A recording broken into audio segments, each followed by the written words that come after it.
Hi, and welcome to another episode of Behind the Briefcase. Now, if you've never watched Behind the Briefcase before, you are in for an absolute treat. Because what we do on this podcast is we bring in people who have worked hard to get to the positions that they are in and achieve success in doing that. And we want you to really see behind the LinkedIn profile, the Instagram profile, all the awards and achievements that these people actually receive and get accolades for, and understand that it didn't just happen today. It has been a journey to get there. And I think when you listen to someone's journey and you understand it, you start to realize that what you are doing today will have an impact on tomorrow, the next year, the year after that, and the year after that. It's a journey that we all go through. And even when you do get to higher positions, the journey doesn't end there. So that's what we do when we bring guests to you. Now, we've had many great guests appear so far on Behind the Briefcase. So if this is the first time you've logged on to watch this one, please jump on to LinkedIn and follow at Behind the Briefcase. Go over to the YouTube page and subscribe to it, or on Spotify. I think it's on Instagram and other things as well. So just give it a like or a follow or a subscribe, and you'll be kept up to date with all new releases, and you'll be able to view previous episodes that have been recorded. And we've had people from the finance world, the marketing world, the tech world, the care world. So there's lots of great guests on there. And if you haven't watched the Christmas special where we put 9 of these amazing people in a room together, please go and watch that one, because you'll be in for a real treat with that. Now, in saying all that, who have we got for you today? We've got somebody really influential today, and it's someone who I believe kind of like instills that boost that we all need sometimes to realize that no matter who you are, what sex you are, that you can break glass ceilings, you can push through boundaries, and you can be at the top of the game alongside anybody. And I've always believed, before I bring a person in, that particularly within the field, the industry that today's guest works, that there really was a glass ceiling for a long time, where you had a high percentage of females, if you like, get to a registered manager position, but never really made it to board levels. And I'm so pleased now we're actually seeing the transition where females are getting the just rewards for their hard work and being able to break through the glass ceiling and get to the top of the tree and be decision makers, because ultimately this industry has a much higher proportion of females than it does males, and therefore we should be engineered and guided by females in the industry. And I often felt like we weren't, and I'm a massive advocate for anybody having the ability to be able to push through glass ceilings and boundaries. So you're going to get a bit of this from today's guest, hopefully, because I know that she is very much involved in the promotion of young carers, and in particular females, pushing themselves to the highest abilities to get to the top of the ladder. So without further ado, I'm going to introduce you to Kam Gill. So Kam, thank you very much for coming on Behind the Briefcase and giving us your time. I'm going to get you to do a quick introduction of yourself for everybody, the way beyond what I did. Hi, Paul. Thank you very much for having me. So I'm Kam Gill. I'm the Managing Director for Walfinch Oxfordshire. We are a home care provider, and we focus on dementia, mental health, end-of-life care. And my role is a mixture of leadership, culture building, and making sure that our clients and teams feel generally supported every day. I also am very keen on developing my team. So I'm also educating myself and going above and beyond and trying to stay one step ahead of everyone else, so that I can also guide everybody, my team, whoever wants to have a career in care, help them follow their pathway. That's interesting, Kam, because I think that is what I would class as modern day leadership style. In other words, nurturing and supporting people to achieve their best version of themselves. A very humanistic approach when we look at leadership, and I'm sure we'll touch on that. But what I'm interested to know is, where did that come from? Was Kam just born as this person that wanted to nurture people and help people on the way, or Is it that she actually, through her beginning, her origins, found people in her life that actually helped her along the way? So I want to take you back a bit so that people can get to know you, because we know who you are today. And we'll see you on many stages, I'm sure, anybody that goes to care shows, etc. like that. But in terms of going back, talk me through childhood, talk me through area you were brought up in. What was life like?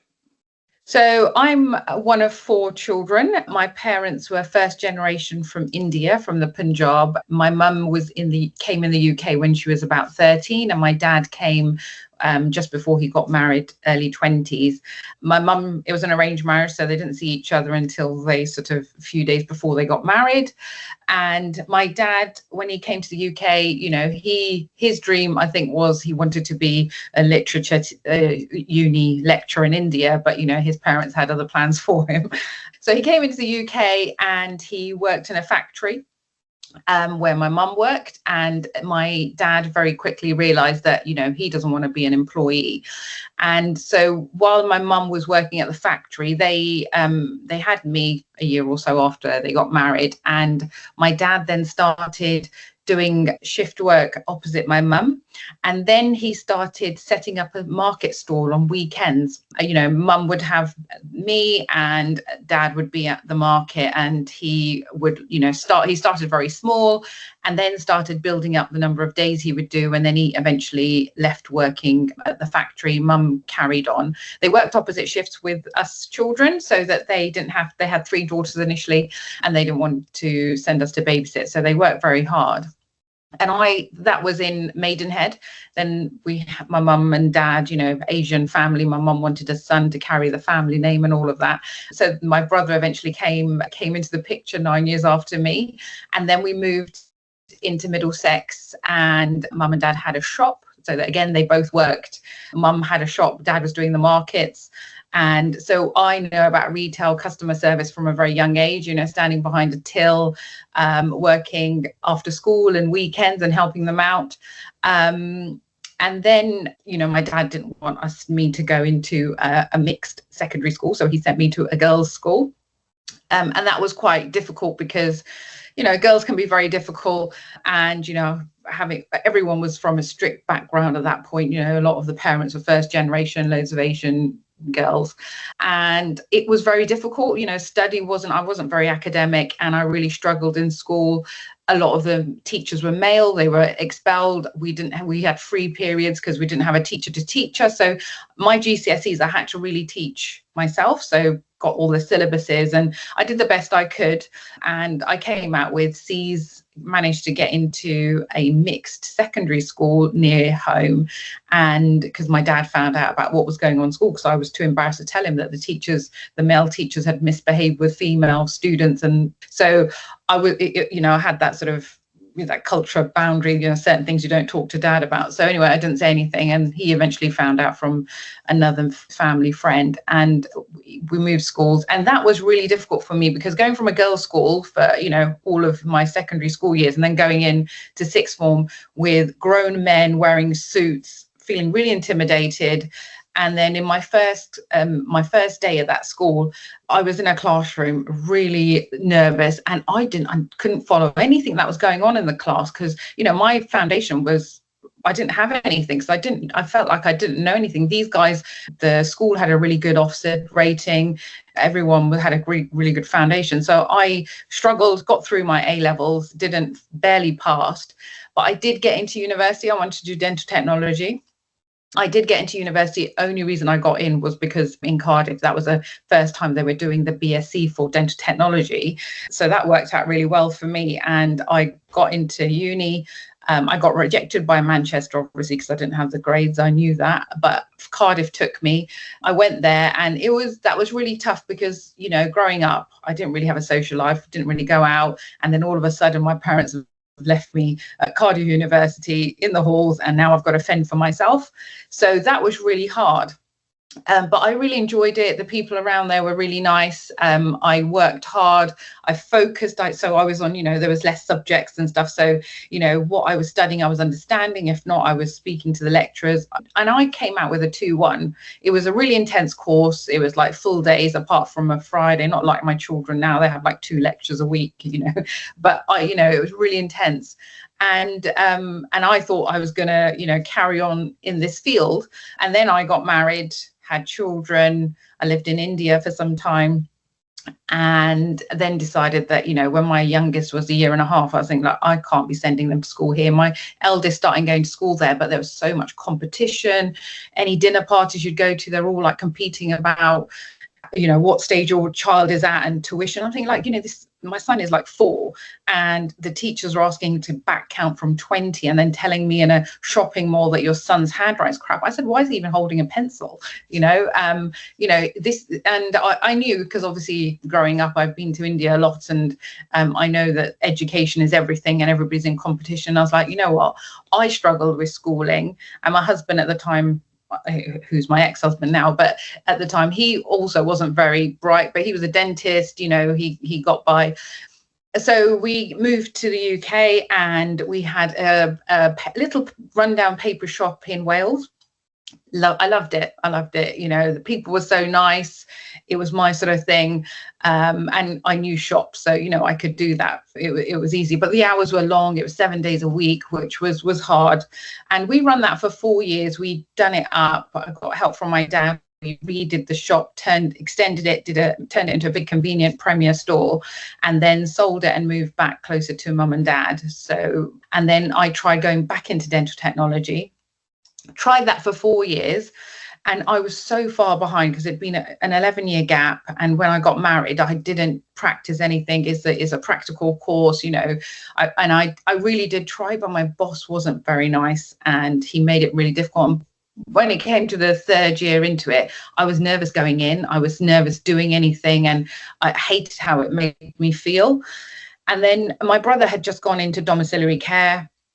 And he said to me, he goes, look, I've just started. I've got a couple of clients, but there's this one Punjabi lady who wants a Punjabi speaking carer to take her to the temple once a week. So I lived near Slough.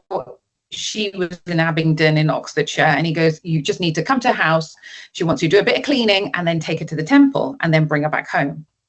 So that's like a 100 miles round trip. So I thought, you know what?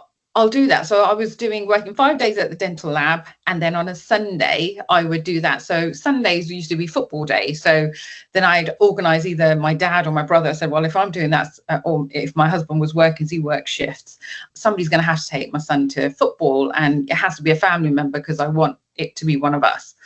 So one would go with a friend, and so each week they would alternate who they would watch. So that went on for a bit, and then I started doing this lady on a Thursday because she liked my company. She liked how it made her feel, but she never told, in the Gurdwara, which is the temple, she never told anyone that I was a carer. She'd already introduced me as her daughter. And I know in our culture, they don't want people to think that your kids aren't helping you or supporting you. So I just went with it, whatever made her comfortable, and it was fine. So I did that twice a week. So I was working 6 days a week. Saturday used to be the day that I took one of them to training and housework, and I was also doing my level 5. So I was sort of, working all the time. And then my brother Amrit said, I need a full-time recruiter. You're not happy in this job. Why don't you come and do recruitment? And I said to my sister, I was like, I've never done an office job. I've always either been in a shop or I've been in a lab. It's practical. And I was like, I don't know how I'd been. And I discussed it with my dad because, I like my dad to I like to get my dad's approval. I just growing up, I feel like when I'm buying a car, if my dad thinks it's good, it's going to be good. And it's, I just, like his reassurance. So dad said, I think it's fine, but, you're both family, you don't want this to cause any issues, working with each other. And I thought, you know what, worst case scenario, it doesn't work out and I'll just leave if I feel like things aren't working. So I thought, I'm miserable right now. I've got to do something. Otherwise, I'm just making myself ill. And obviously, then it shows at home. So I took the plunge and I decided that I would do that. So I was working and I could work from home as well some days because I was missing all of the school plays and sports days. I can send family members, but it's not me. I want to be there to see them. So I missed a lot of that. So I thought, right, I'm going to change this. So I work part-time, as I worked full-time, but did some hours with the lady and some hours with recruitment. And then I started doing some coordinating. And I was saying to Amber, I said, look, I'm going to help this coordinator because, there's visits that are not covered and I don't understand what she's doing. And she's sitting there crying. So do you mind if I help her?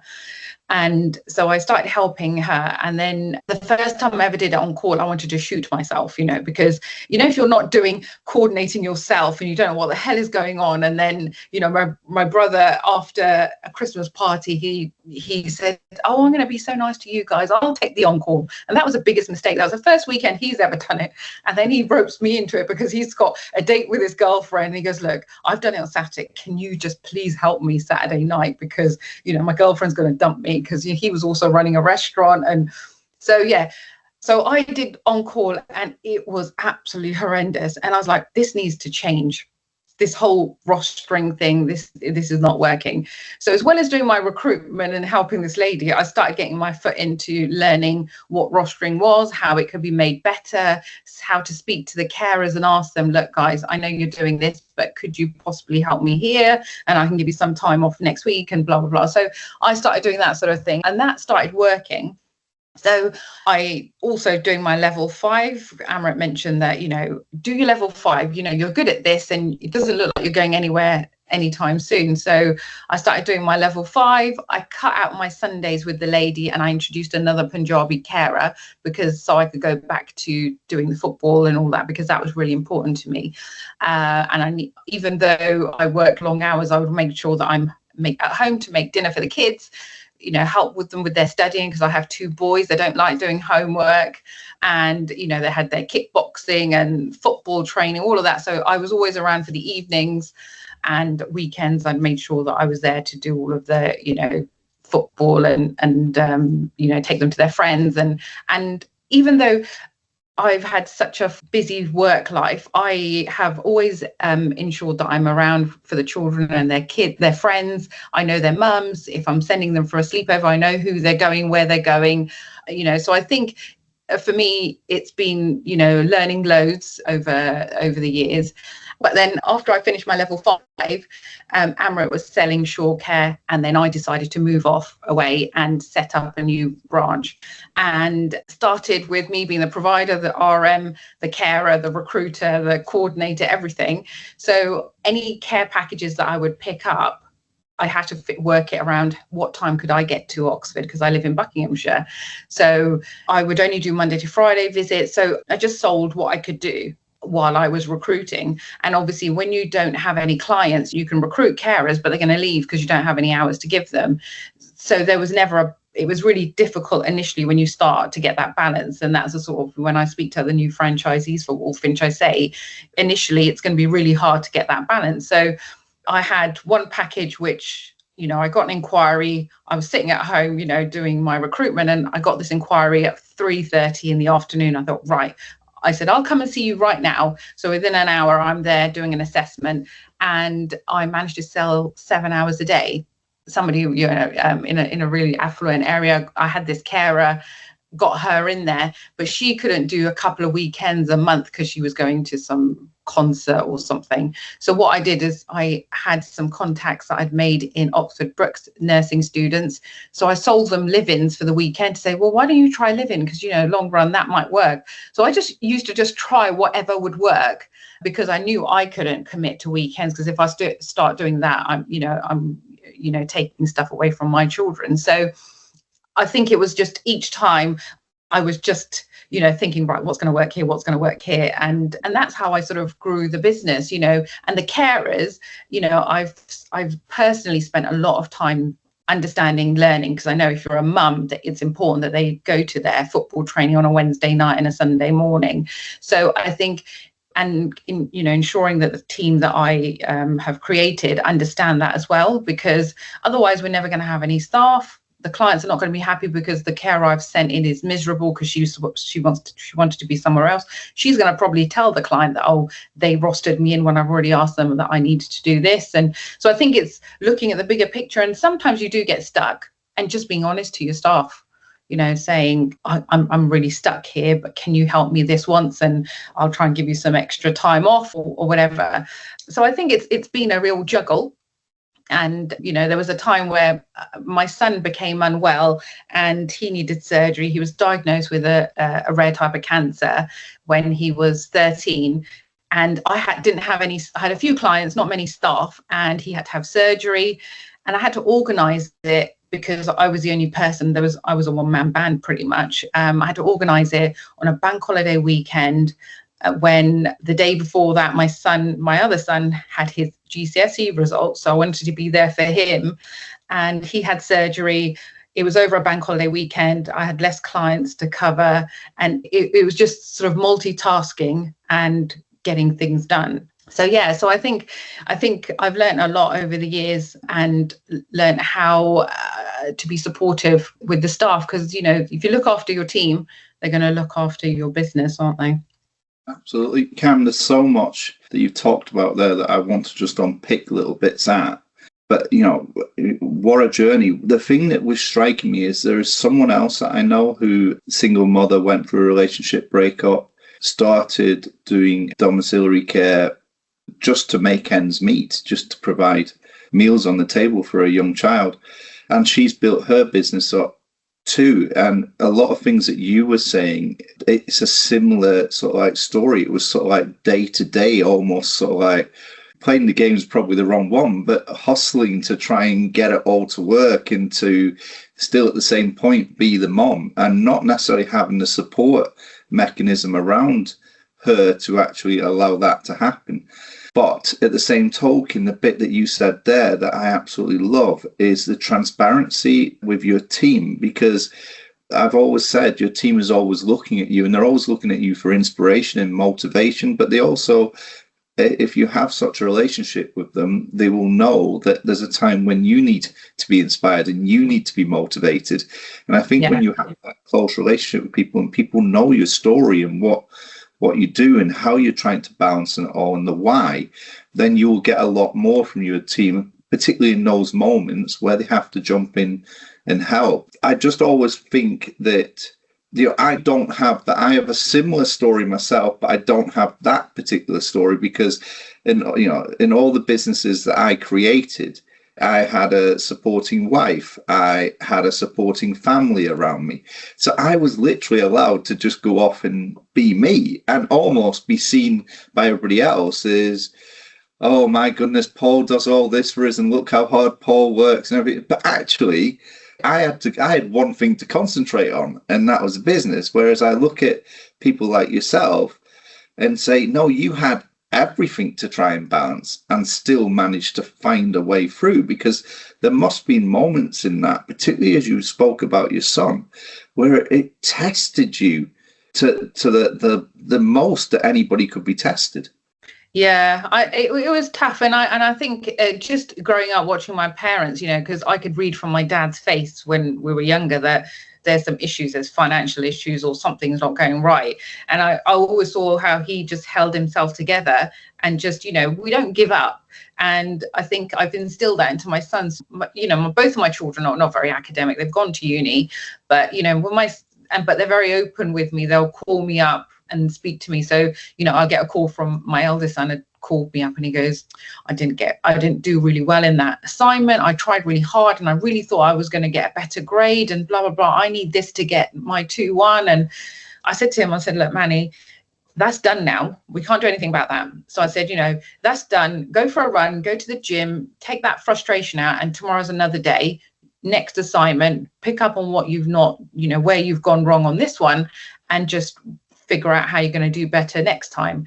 And I think that, that I've always done that myself, because things don't always go to plan, do they? You've got to just, figure out, okay, well, that's not worked. Like at work, something goes wrong. We do a lessons learned, right? What we're going to change next time. And I think in life, that's sort of what sort of works.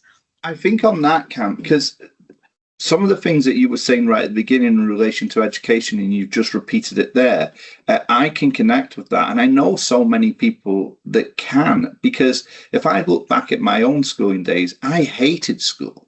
I mean, school was the worst possible place that I could be. One, because I didn't get it. I was not a quick learner.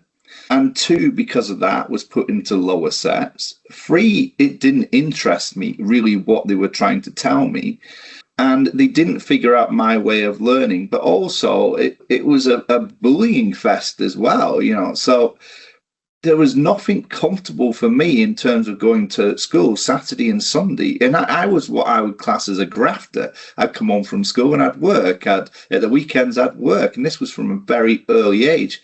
What I actually started to discover, and I think this is a message for a lot of people, and you're a testament to this as well, is that when you do find something that you're passionate about, all of a sudden that academic brain does kick in and you find a way. You mentioned about self-taught.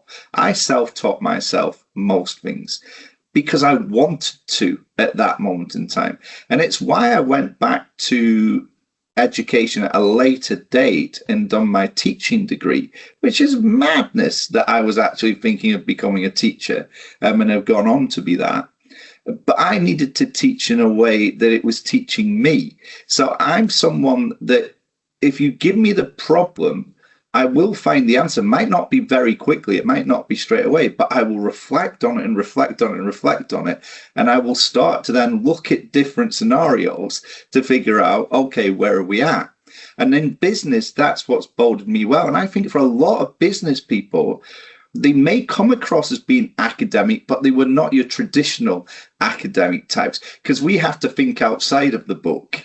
And I think that's the difference. So I think a lot of care staff that I speak to, a lot of managers that I speak to, they didn't necessarily have if they had the top degrees coming out, or if they had gone to college and university, the chances are they wouldn't have wound themselves in care.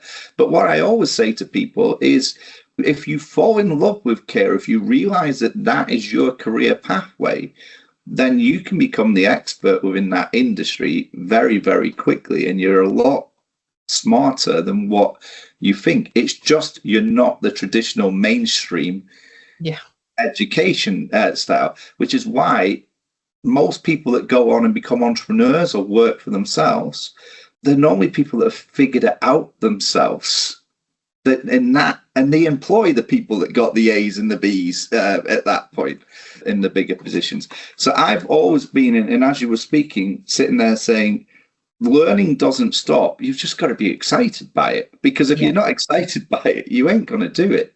And part of that for you starting to learn things was you were able to look at other people doing their job and going, no, there's got to be a better way than that, because they're doing it textbook style and the textbook isn't working. It's the same when people started to talk me through all these different academic theories, and having lived a bit of life, having run businesses before I went back to university, I sat there listening to them, and it was being fed to them and they were believing it, and I'm going, that's bull crap. That won't work. So I became the problem in the classroom at university because I challenged everything, which is what we have to do in business. So I think with you saying your children aren't necessarily mainstream academics. My children are the same, but what they are starting to learn is life skills, and life skills are so much more important than academic skills.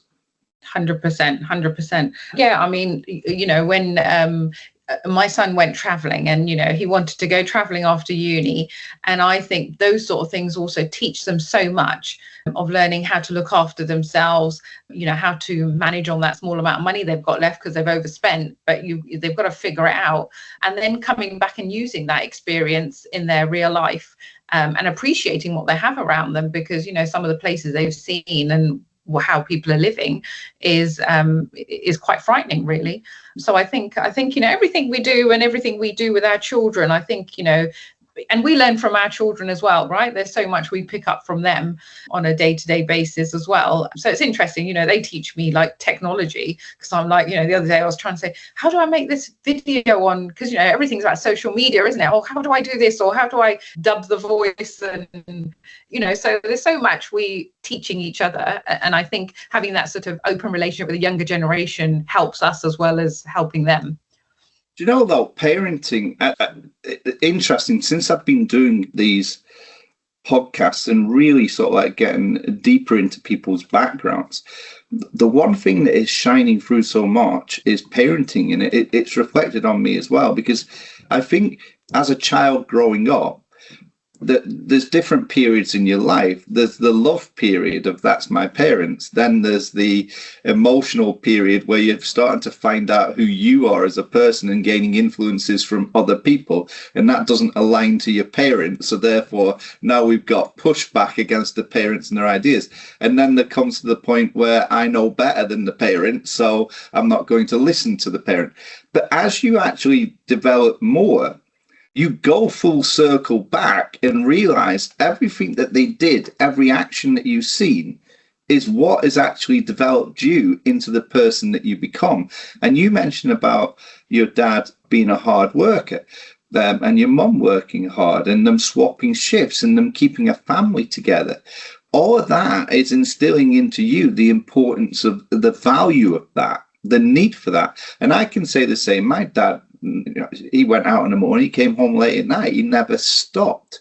When I look at your dad actually moving away from the factory and starting the market stall, he's actually embedding into you that anything that you want to do is achievable. You've just got to do it.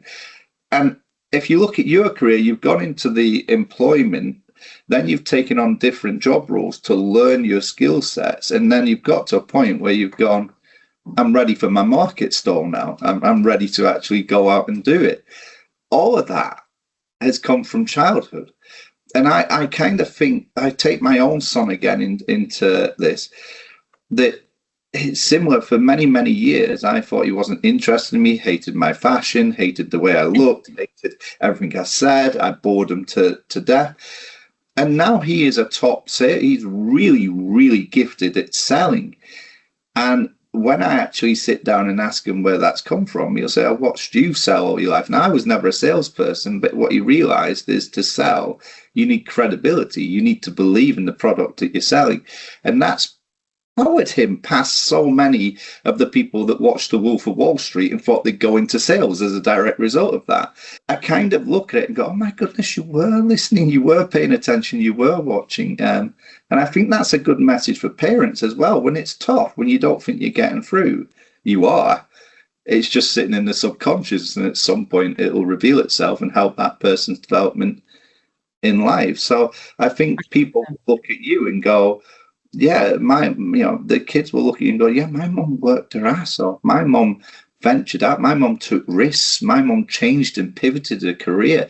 My mum drove 100-mile round trip to take a lady to a temple, to make her day, and yet still made it back to watch the football. My mum started a business and made sure that she still had time for us. And that's the bit that to me is what makes the person. And I think that's what makes you become the leader that you are. I could come and deliver management and leadership style training to you, but ultimately, I always say this to people, you have to define your own leader from your own makeup.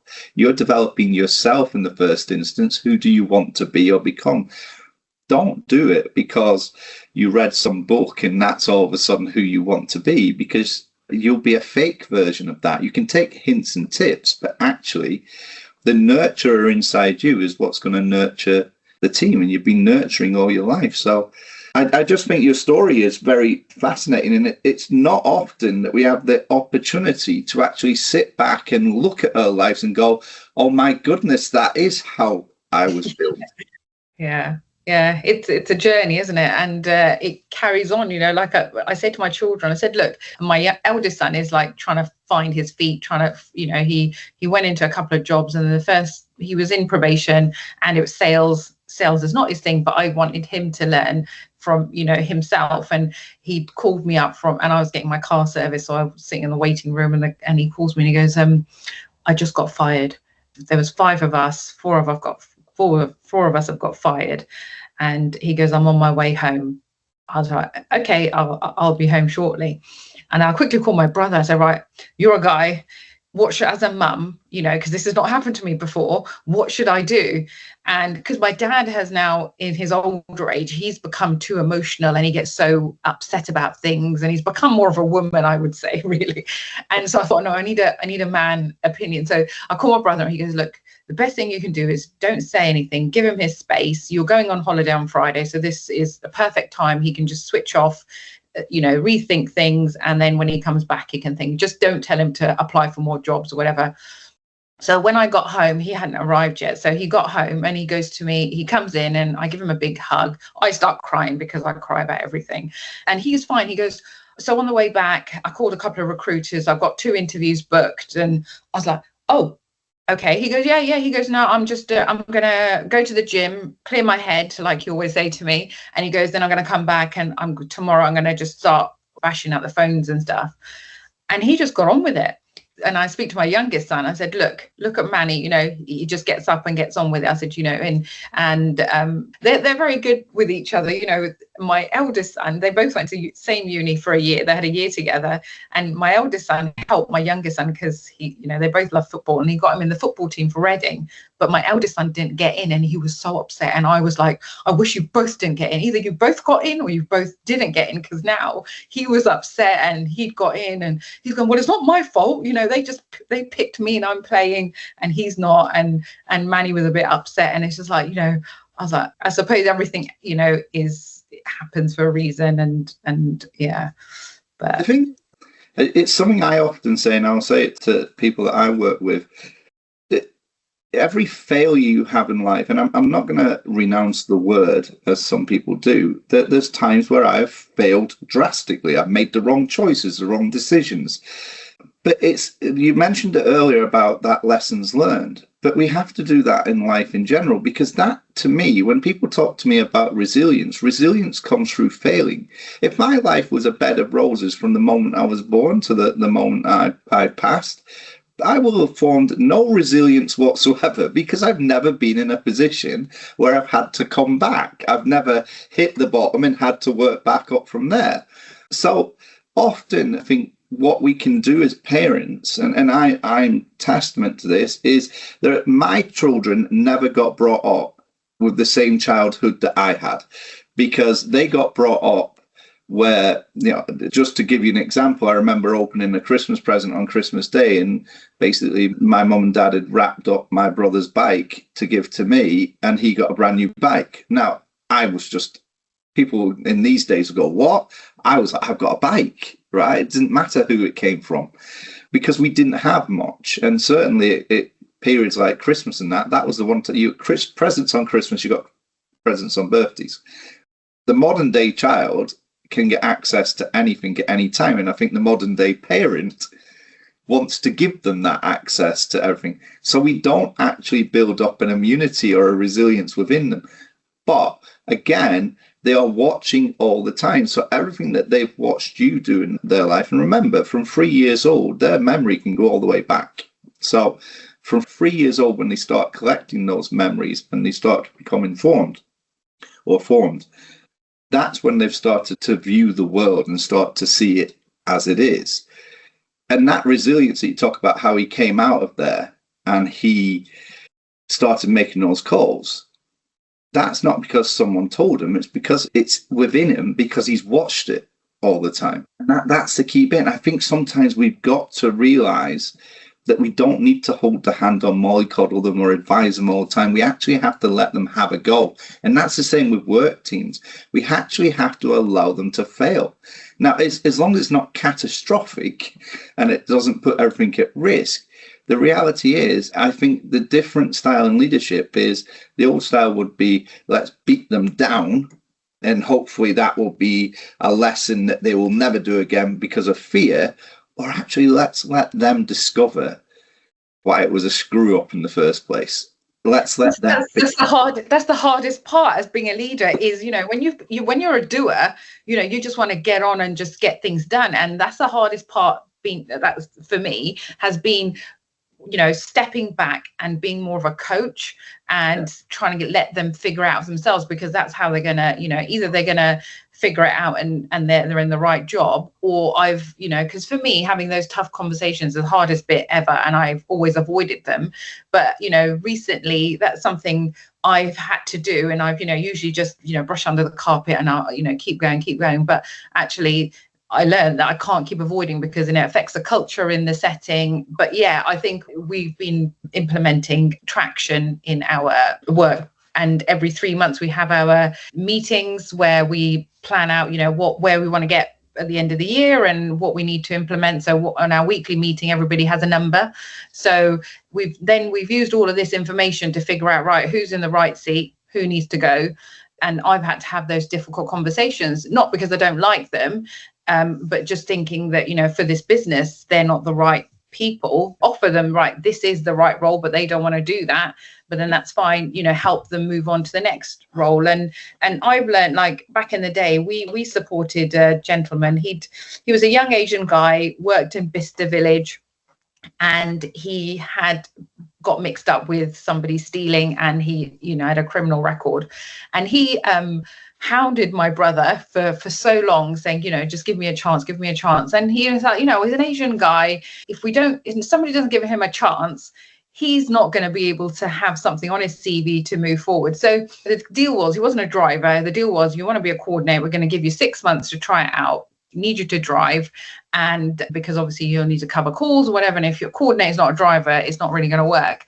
Gave him the opportunity. He was great with the carers, amazing, but he just didn't get his driving license, and then he wasn't getting in on time and all of that. And we moved him on to another role with the council, had contacts there, so he moved on there, and we got somebody else to take his role.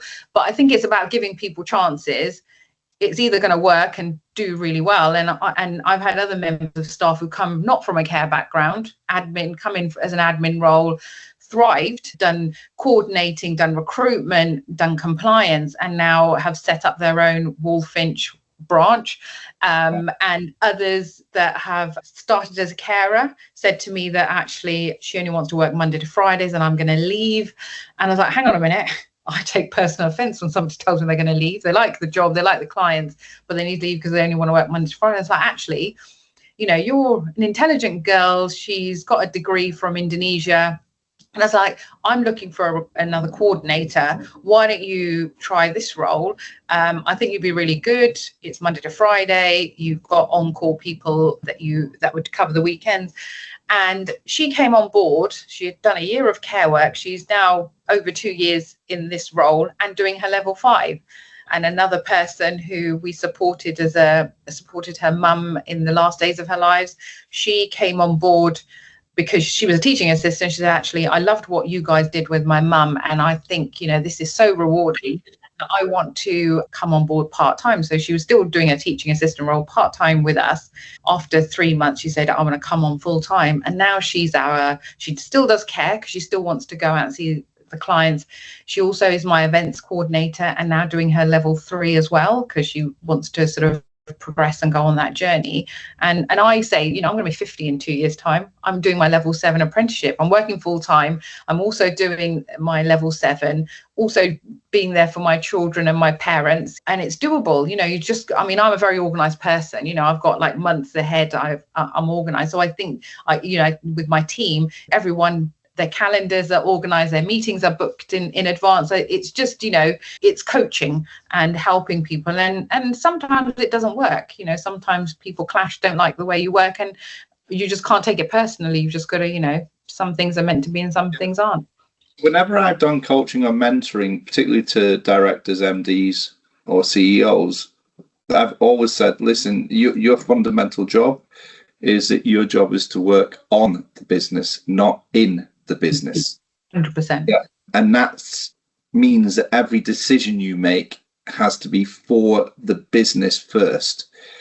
And that kind of like that, having that mentality and realizing when to draw back and look at it from a business's perspective is so key, because no one else within the business is doing that.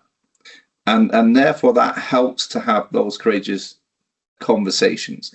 Now, if someone ever comes to me and says, I don't mind firing people, I don't mind letting them go, I get a buzz out of it, I'm going to be honest with you, I always think what a first-class prat that person is, right? Because there is nothing comfortable in terms of doing it, and no matter how many times you have to do it, it shouldn't get easier, because you're dealing with an individual, and what you're about to say to them is going to have an impact on their life with immediate effect, and you don't know the full consequences of what that impact will be.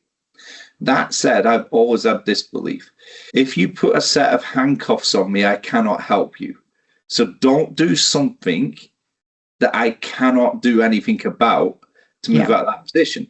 And that allows me again to just ease back and go, no, I haven't put that person in that position. They've put themselves in that position. They've put a set of handcuffs on me and they've thrown away the key. So we're now in that stop point. And that's when it becomes, from the business's perspective, what you need to do. And it's the same, the amount of times we might hold on to someone too long. You actually have to look at the value of what you're getting from that person, because it's the same with you, Cam. I mean, I'd imagine, and correct me if I'm wrong, but I'd imagine you're a limited company. Yeah. So I try and explain this to people. So all my businesses are limited companies. So actually, the company owns itself. You're employed by the company in the same way as everybody else is. It's just if you sold it, you own the shares from it, so you will get the return on that investment. But in the eyes of the law, you work for the company in the highest possible position. So therefore, everybody within the company, whilst working for each other, is working for the business. They're not working for Cam. They're working for Walfinch. So if they don't believe you're making the right decisions for the business, like they would with any other peer or employee, they should have an open door to turn around and say, I don't think you're making the right decisions. And at some point, we should never be in a position to turn around and say, well, it's my company, I'll do what I want. No, it's not. You work for the company. So always be thoughtful in your decisions and explain your context behind it. But it's not easy. And it's not easy. It won't get, at the end of the day, the minute you think that you're doing well, within hours, something will remind you that it's not as good as what you thought it was. And that's business. Well, it's people's mindset as well. Like before, I was everything. So I would be speaking to the frontline staff, speaking to the clients regularly. And then obviously now I've got a number of people in those roles to do that, and I don't. But sometimes you get some of those staff members saying, oh, Cam's got too big to talk to us. Yeah. And it's painful, because I would like to do that, because I do, and every so often I do have the odd coffee with a member of staff when they come in. When any care staff comes in, my staff know that I want everyone to get up and greet them, give them red carpet treatment. I don't have time to do that anymore, and I'm not in the office much. I'm out there. And then what I do tend to do is sometimes when there's staff meetings on and I'm going to be around, I'll pop in, say hi, and then just remind them that, guys, I'm here, but I'm out there building the hours to make sure that you guys have got the hours and, the business is still thriving and all of that. So I think it's just regularly sort of touching base with them and showing them that I still exist. I think that's a critical thing. And anybody that starts off as a small business and manages to grow it, you are going to feel these pain points. I mean, if I just look at the training business, for example, it started off with me and 2 others. And even to the point where it got to me and 9 others, on the way back from somewhere, I would ring up all 9 of those people on the way home just for a chat. Yeah, I would have a 4-hour journey ahead of me, so everybody's getting a phone call on the way home. Exactly. Yeah. And it was so personable. If we'd arranged to meet up for nights and things like that, and everybody was sort of like the ambition of what it was we were trying to achieve and how we were going to change the way things were done. But then when you get to the size where you've got 350 people across the UK, You can't physically do that. So you do get the originals going, well, he used to ring me every night. Yeah. Now I hear from him once a year. But I think that's the most important thing. And I try and explain this when I put the structure in place, because there would have been a time, Cam, where you done everybody's job. Yeah. If you've got some money, you can't recruit somebody to do that job. It'd be amazing if somebody came to you and said, there's £1 million to start your new business. You don't. You're normally grafting from one day to the next, trying to pay the bills. So you do everybody's job until people come in. But as you set the hierarchy, I always say, you become me in that position. So if I look at my company now, I would say, and I'm not ashamed of this, but I would say that 80% of the educators that we have, I personally don't know, right? But I have a managing director, and there's line managers under that role, and there's training managers for the different departments under those roles. And you are sort of like saying to them, you need to be in contact with these people. They need to see you as their line manager. And then from a CEO's perspective, it's very much finding different ways to communicate your message out. And that can be either recorded video messages that go out or the old traditional newsletter that went out. But the mistake we can make sometimes is trying to get around everybody just to say hello to them, because first of all, it's impossible. And two, you have a life yourself. Yeah. At some point you have to live it. Otherwise, it's just going to churn you up. So I always try and explain that, not just to people that I will work with in terms of mentoring and coaching, but often to the people that are employed through the business, and say, it's physically impossible for me to reach out to you all personally and explain the situations I've just done there. But like you said, the importance of stating to them where you're taking the company, what's the ambitions for the company, what's, what everybody should be following, what's the protocols, that bit comes from you and filters down. But yeah, I always say it's so much easier in the early days than Yeah, because then they think, well, hang on a minute, she's got too big. Before she would come out and do a care visit with me. Now she doesn't even, doesn't even drive the same car, or doesn't even, come to the office, or, they come, their face, some of the older carers, when they do come in, their face does light up if they see me in the office. And I, make a big deal out of it. But, I would like to do a lot more, because that's the type, I'm a people person, I like talking to people. But obviously I also have another role to play, and I need to let the people who are in those roles now to do their job, and also me not stepping on anybody else's toes, because that's been taken up. It's a lot of practice for me to do that, because it's so easy to say, oh, hang on a minute, oh, don't worry, I'll do that for you, I'm here, and it's been really hard. But I also think, Cam, that a lot of people can look at it sometimes and go, oh, look at the size of the company now. The reason why that person's changed is because they're making an absolute fortune. And what they don't realize is, just because you've grown as a business doesn't necessarily mean that you're making more money. I can assure you, from a training business, we made a higher percentage of profit when I was smaller than we do now, which sounds madness. But the reality is, there's a lot more people in head office now. There's a lot more salaries. There's a lot more people that you wouldn't class as direct fee earners. So they are what I class as fee takers. They'll hate me for saying that. They have an important role. But as somebody that does quality assurance has a very important role within a business, but they're not earning you any income from that role. They're just taking a salary, right? So, yeah, exactly. So all these roles start to appear, which means that you have to get turnover higher to support them roles. So I always say that, please don't look at the size of my businesses now and think to yourself, I'm making so much money. I had an easier life when I had 20 trainers, a much easier life.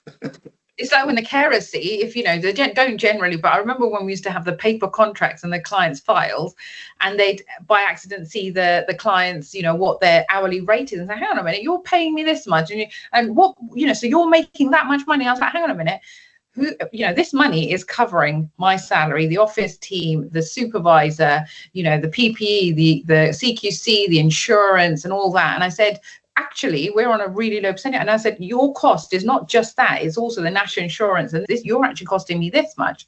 So I think, because they don't know, and I very clearly, nicely put it to them. It's just so that I'm educating them as well, thinking, actually, that would be great if I could take that cut home, but that is not the reality. I've got to pay for this. And as you get bigger, the overheads increase. And I remember we had Trevor from Home Instead come to our conference, and he was talking about, when we're growing the business, we think that he's talking about this J curve, and he's thinking, that we sometimes think we need to just invest when we're right at the bottom of the J curve, but actually it's when we're thriving again, you've got to invest again so that you can make that big jump again. And I think, people don't understand that, your team don't understand that, thinking, hang on a minute, we're okay, we don't need another member of staff to do this or whatever, but actually we do, to get ourselves to the next level. Absolutely. And that next level is to support everybody and keep everybody in a job. Everybody wants to earn more money. And I think from being from the industry myself, I'd be the first person to turn around and say that people aren't paid enough for the work they do or the role they do. But the same token, trying to explain to them, that doesn't mean that we're making huge margins from this. The reality situation, we can only give a percentage of what is paid by the local authority, and often there may be years where we lose money. I think that's if all of a sudden you lose £40,000 in a year, it's trying to say to people, no, I lost £40,000 of my own money. I just want to put that into terms. If I make 10%, then the reality of the situation is we would have to do £400,000 of turnover for me to get that money back. No, it's not just £40,000, 400. So if I've invested 40,000, I need 400,000 in order to get that back. Yeah, you are taking. If we look at staff wages in the main, I'll also say they normally form around 60% of your turnover, at 60 to 65%. So you're left with a very small percentage to pay everything else. Then it gets harder and harder, when you see budgets coming through and more taxation and more cuts. And I looked at the budget that's just been announced. Well, for those, this has been recorded the day after the budget, but you're probably watching this at some point in January or February. So I'll just put that in of 2026. So Happy New Year. But I look at that and I see the mileage rate of sort of, if you have an electric car, of 1.5p or 3 pence per mile added on. And I think, how's that going to affect domiciliary care?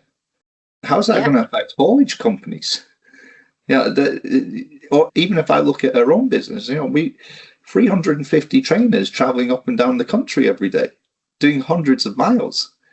How's that going to affect them? And it's only going to raise the invoice factor up. And the problem that you've got in care is they keep bringing that amount, the top amount, down. So at some point, the whole thing's going to have to be addressed. Otherwise, we're just going to run out of.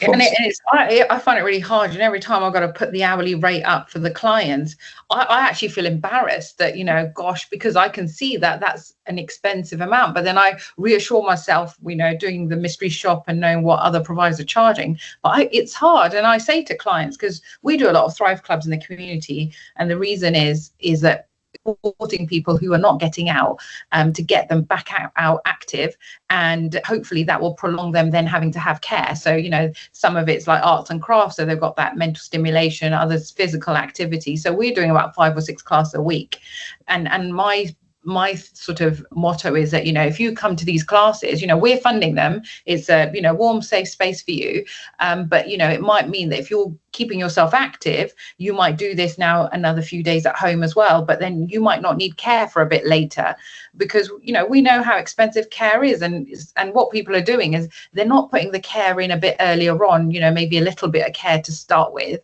and they're waiting till when it's too late, and then they need a lot more, and it's costing a lot of money. Absolutely. So, Kam, we've been speaking now for gone an hour. I've absolutely loved this. I told you it would fly. I knew as soon as we got into a conversation, it would fly. And I hope it's not been too hard for yourself. It would be lovely. No, thank you for having me.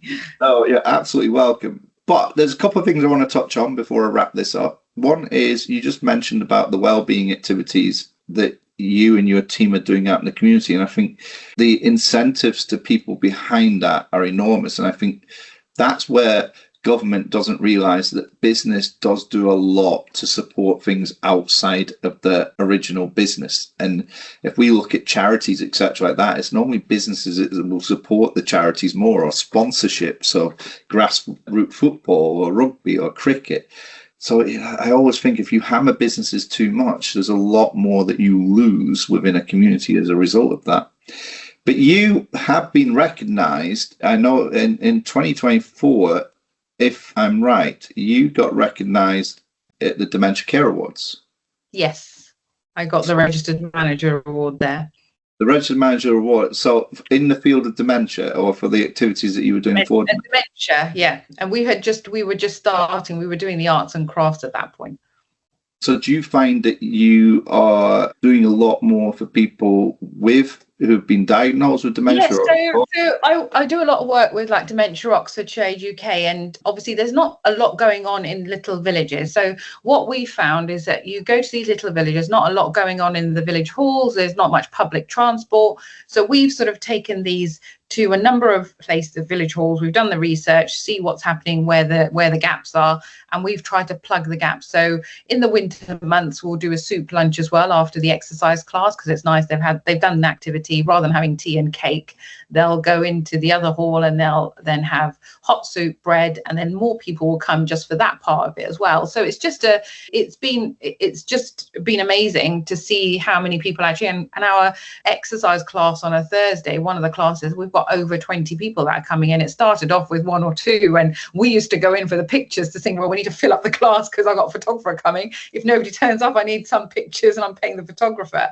So I think, it was nice. And actually, it's so nice to see some of them are doing so much more. So our PT, he'll say, right, you guys are, flying through these sequences. We're going to make it harder next week and stuff. And they're like really excited. Oh, I hope Ollie's not going to work us too hard this week and stuff. And it's just nice to see them so motivated. And when they can't attend, they'll call and say, look, I can't come this week. Please keep my spot for next week. And obviously the spot's open because we're not charging you. We're not going to fine you for not coming. But it's just nice. It's something I've always done with my kids. Like they didn't have PlayStations, Xboxes growing up. They would, have as many activities outside, all football clubs or, tennis, golf. So I think, for me, it's always, keep that, because then they've stayed healthy, they're mentally happy. And I think that really helps. And, same with the older generation. Absolutely. And do you know before when I talked about passion, the minute you started speaking there, I think everybody will agree listening to that was just pure passion that was coming out of your mouth. It's something that's important to you. And it's something that it's almost like giving back. I'm so glad the dentistry industry lost you, the industry gained you. And I think because you may have been able to help people with their teeth. And I know I read something about how oral care is so important to you in terms of looking after people. And it's been a big bugbear for the industry in terms of a big push to get dental care right or oral health care right for people. So I'd imagine that fits nicely into your experience in your field. But ultimately, I think what you're doing for the care industry, not just in being recognised with awards, I know you sat on the panels or the judging panels for Women Achieving Greatness. It's WAGS, it's called, isn't it? WAGS, yeah, that's right. So that must empower you to know you're making a difference or you're helping people similar to yourself and your own background coming through to actually recognise people in the industry doing great things. It's amazing. I've never, ever had an award and a trophy. And that Dementia Award was my first ever one. And I remember FaceTiming my son, and they were both at a boxing match. And, both of my youngest sons said, Mum, I'm welling up here. I'm getting really emotional. I'm so proud of you. And that meant so much to me. I think for me, more than anything, it was like to show my children that, Mum, after all these years, she's got a trophy. Like, my son, they've got trophies all over the place with their football and golf and whatnot. And I thought, this is the first one I've ever bloody got. But then I've been up for other awards and been a finalist. I'm up for another award next week with the WAGS Talent Development. I'm, getting out my comfort zone. I'm not really much of a public speaker. I'm on the care management panel tomorrow as well. I think, even though things are difficult, I try not to hide away and just get out there and do it. I think you need to do more public speaking. I think you will inspire so many people to go on and take the plunge and do it. I get more inspired. I get more inspired by listening to stories like yourselves or like other, particularly women within the industry, because I started in the industry as a care assistant. I think I was at the tender age of 17. And I was one of few men within the industry at that point. All my mentors, all my coaches, all the people that helped get me to where I got to were female.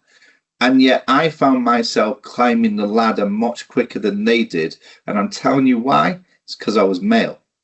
I know certain doors were opened up to me by boards of directors, etc., like that, because I was male. It wasn't that I was the best person. So I love listening to people that almost went, screw you, I'm doing it anyway. And they burst them doors wide open themselves. So listening to your story, I think there's so many people, not just people that are in the industry, people that want to come into the industry. Because the one thing we are terrible about in this industry is finding ways to get people to come in and have a go at it, especially younger people, to look at the industry and go, why not make a career in this? And you're listening to two people who came into this industry and from nowhere managed to actually scale the ladder up. It's possible. And it's one of the only industries that does that. So I think that's why I'm saying we need more people like you, public speaking, real people that have done it, not people from the University of Exeter or I don't want to do them a disservice, or Care England or places like this. Actually real people that people can get inspired by and say, well, if they can do it, what's stopping me? I was at a Careers Connection event yesterday, and it's one of the first ones that we're doing. The Hallmark Foundation were sponsoring the event, and it was actually really, really interesting how many students came. They were college students, 18, doing their level, whatever they were doing. Some were doing health and social care and stuff. But so many of them still are not going into becoming a support worker. They're either going to be a nurse or a midwife and stuff like that. So I was on the panel, and when we asked who knows what domiciliary care means, nobody knew, so I was saying to Skills for Care, I was talking to Rachel from Skills for Care, I said, we need the teachers who are set, running the health and social care at the schools and colleges. They need more education, because I never get anybody call me saying, can I come out for work experience? There's so many different fields. So when the girls were coming, and they were all girls, there was a rare boys, but there was a lot of girls, and they were coming to our stand yesterday, and they were like, oh, right. So even without a GCSEs or without A-levels, I can come and do what you're doing. And I was like, yes, so it was really interesting, but I think more education is needed. And it needs to get in at the heart of that mainstream. It really does. I know it's something we've discussed before when we've done the Christmas episode, but there's everybody that's sat around that table can tell their story to people that will make them go, oh yeah, it's an industry we could get into. It's not all about being doctors and nurses, which is what the education system wants to drive you towards. Whether it's marketing, whether it's finance, whether it's people's well-being and welfare, whether it's PTing. There's so many areas that social care evolves into, and it's worth your head behind the curtain and speaking to people within the industry and going, so what would I need to do? That's all we want people to do. What would we need to do? Because what you've got in social care is a lot of people who are willing to talk and tell their stories. So we need to find a platform where the schools are inviting us in on career days to actually speak. And like I said, it needs to be real people, not people from the NHS. The NHS is not the only care provider in the UK. And I think that's the most important thing. Social care is the second biggest industry in the world. Who didn't get clapped over COVID. Exactly that. They will be very mad with me, Cam, if I don't ask you the last two questions that's actually on the script, even though I didn't ask you the others, because I have to ask everybody. So before we wrap up, always ask these same questions. So if you could leave one piece of advice, lesson, or reminder for anyone listening, whether they're building a business, leading a team, or just figuring life out, what lesson, what would you say to them? What bit of advice? I would say don't rush your journey. Focus on learning, showing up, being consistent. And even if it's small, I think your future self will appreciate it and say thank you to you. I think that's a great piece of advice, and I would certainly say that to younger people. Please don't all try and be I often say this because the name that gets thrown at me all the time by younger people is Jake Paul. You are looking at a Jake Paul now, but believe me, that is someone from probably around about the age of 7 or 8 was creating content for YouTube when nobody else knew what YouTube was. It's not all of a sudden just happened to him now or over the last couple of years.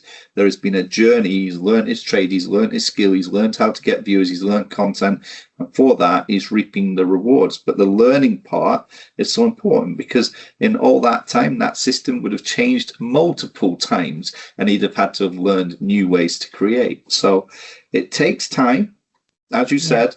I think the lesson's right. Don't rush it, learn it and become the expert. Love it and become the expert. Okay, and the last one is the launch list. So if you had the opportunity to share lunch with any 3 individuals, past or present, who would you choose and what would you hope to learn from each of them? I'm going to say people related to social care. So, for example, Florence Nightingale, I'd like to ask her how she would redesign the modern care system. With keeping empathy at the center.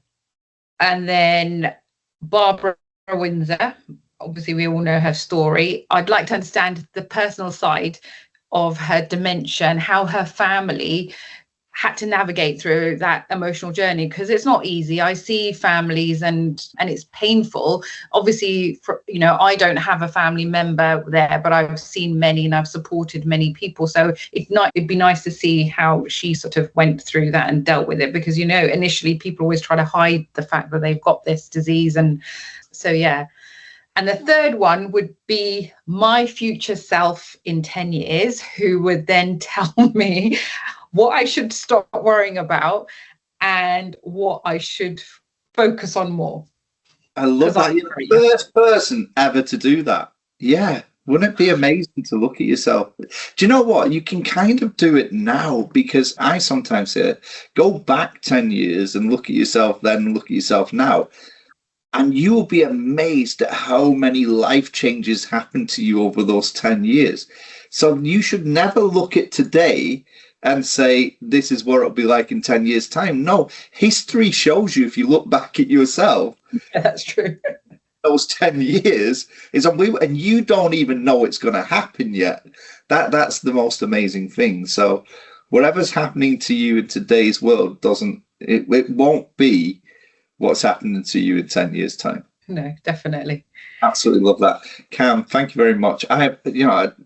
There's moments when I do these podcasts where I get so engrossed in the conversation, because I'm supposed to sit there and be quiet, and I'm sure the viewers can't help but get engaged when I'm really interested in what the person's saying. And today's been one of those days. So thank you very much. I'm sure a lot of people are going to get so much out of this. And if you want to learn more about Kam, I'm sure you can follow her on LinkedIn. If you're looking to work in care in Oxford and you want an inspirational leader, I'm sure Kam would love to hear from you at that point as well. But good luck with the future. I hope we get to see each other in person again soon, because I love catching up with you. And here's to a great 2026 for you and the team at Walfinch. Thank you so much, Paul, and same to you. Lovely. Thank you. Okay, that's it for another episode of Behind the Briefcase. So remember, if you've enjoyed this episode today, smack a comment down. We love to hear from them. If you have any questions that come from today, put it down. We can always forward them on to Kam and get your response. The one thing that the people that come onto this show do is they give their time up valuably. And do you know what? It's nothing to do with ego. It's nothing to do about presence and getting themselves out there. They just want you to hear their story, because in some way it may just help and inspire your story in how you go on from here.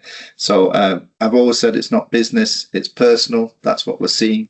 at this moment in time, the personality of the person. Hit subscribe, hit like, keep following, keep helping us. If you're watching this and you're thinking, I should be interviewed on there, then reach out to us and we will see what we can do.